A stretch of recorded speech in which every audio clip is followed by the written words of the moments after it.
à l'autre bout de Paris. ¿Qué decir sobre Camus en la actualidad, digamos? O dicho de otra manera, quizás, ¿cuál es el balance que se puede hacer de Albert Camus a principios del siglo XXI? O viendo a Albert Camus desde principios del siglo XXI. Lo primero, quizás yo tengo cuatro aspectos o cuatro puntos que me parecen importantes. ¿Cuál es? El primero sería lo que él representa, digamos, con respecto a ese gran momento político, ideológico y social del mundo occidental en el siglo XX, que es la confrontación o el enfrentamiento, digamos, entre el socialismo o el marxismo o el comunismo y las opciones, las diversas opciones ante ese sueño revolucionario, ¿no? Y digo diversas opciones porque visto desde la Europa misma, la opción es muy distinta a vista desde los Estados Unidos. Pero en todo caso, yo creo que ese, vamos a llamarlo afán,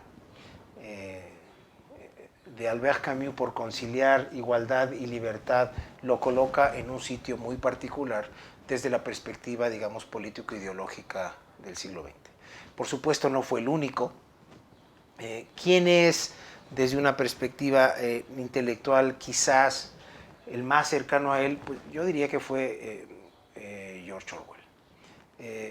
De hecho, hay muchas similitudes, yo creo, desde una perspectiva político-ideológica entre Orwell y Camus. Nunca se conocieron, por cierto. Estuvieron a punto de hacerlo alguna vez en París, pero no sé por qué motivo Camus no llegó. Era cuando estaba muy enfermo, por cierto, cuando le habían dado uno de estos ataques de tuberculosis. Parece que eso tuvo que ver en el hecho de que no llegara a la cita con George Orwell y nunca se conocieron, que era también tuberculoso, por cierto, y que murió también a los 46 años. Bueno, la cuestión es, ideológicamente, posturas como la de Camus o como la de Orwell, en cualquier caso, son posturas que era muy difícil, vistas desde el siglo XXI, parecen como posturas relativamente fáciles de sostener.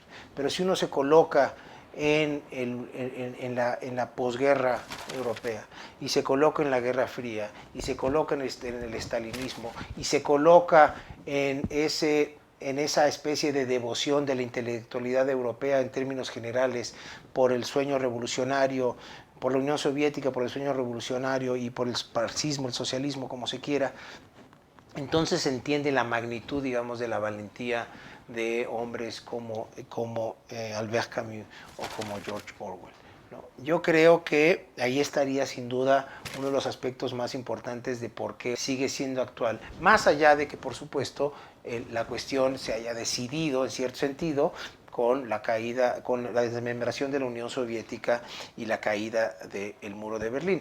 Pero como lo diré en las conclusiones de este curso, ahí yo creo que eso puede llamar, o ha llamado a engaño a algunos de los analistas, no solamente de la obra de Camus, sino del panorama político ideológico del siglo XX y del siglo XXI.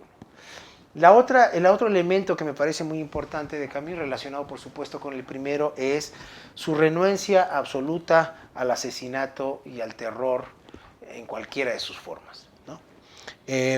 Y aquí hay un texto no muy conocido de Camus que se llama Reflexiones sobre la guillotina, que por cierto fueron publicadas no hace mucho por una editorial argentina junto con un escrito sobre la horca de Arthur Koestler, que sería otro autor, por cierto, que se podía colocar dentro del mismo grupo por lo menos en muchos aspectos, dentro del mismo grupo de Camus y Orwell.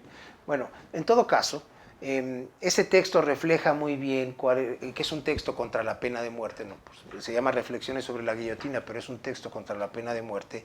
Refleja muy bien cuál era la postura de Camus contra el asesinato, el terror, etc. La pena de muerte no era para él, sino otra forma de asesinato. Eso me parece, o este aspecto me parece también un aspecto importante que contribuyen a la actualidad de Albert Camus. La tercera sería una cierta idea sobre el periodismo, ¿no?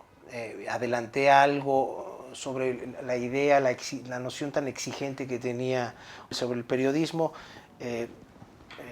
Se puede resumir en cinco aspectos que menciono muy brevemente: el no sometimiento al dinero, dejar de lado la obsesión por agradar, oponerse a la mutilación de la verdad en cualquiera de sus formas, dejar de lado el halago a los peores instintos y, por supuesto, desentenderse, ignorar, dejar de lado cualquier tipo de gancho sensacionalista, ¿no? Se dice pronto, pero si ustedes se ponen a pensar lo que estos 5 elementos implican, y si se ponen a pensar en la enorme, yo diría la mayor parte del periodismo contemporáneo, nos daríamos cuenta que esta es una idea muy exigente del periodismo, que se podría resumir en última instancia en ser exigente en cuanto a los lectores, ¿no?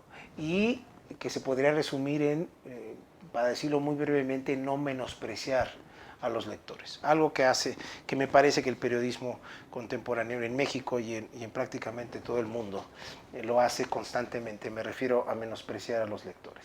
Y el último punto que yo tengo aquí, que me parece fundamental para explicar y para entender el lugar que ocupa Albert Camus en el imaginario occidental contemporáneo, es esa defensa de lo que nada más y nada menos que justamente su gran enemigo Jean-Paul Sartre llamó el hecho moral, ¿no?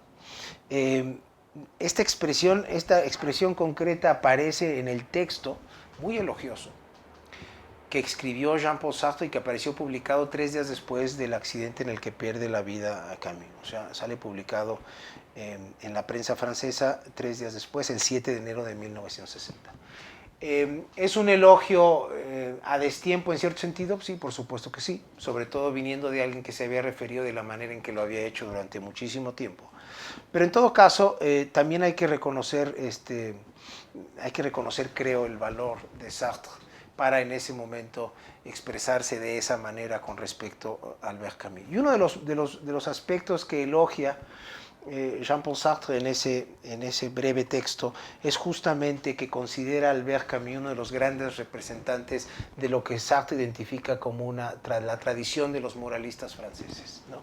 Y palabras más, palabras menos, lo que nos dice ahí Sartre es que en medio de una serie de, si no recuerdo mal la palabra es maquiavelismos de muy diverso tipo y de realismos a ultranza, lo que representó Albert Camus fue esa defensa intransigente del hecho moral. Eso es otro aspecto que yo creo que explica es el lugar que ocupa Albert Camus y que si esto es así seguirá ocupando durante mucho tiempo. À Saint-Germain-des-Prés.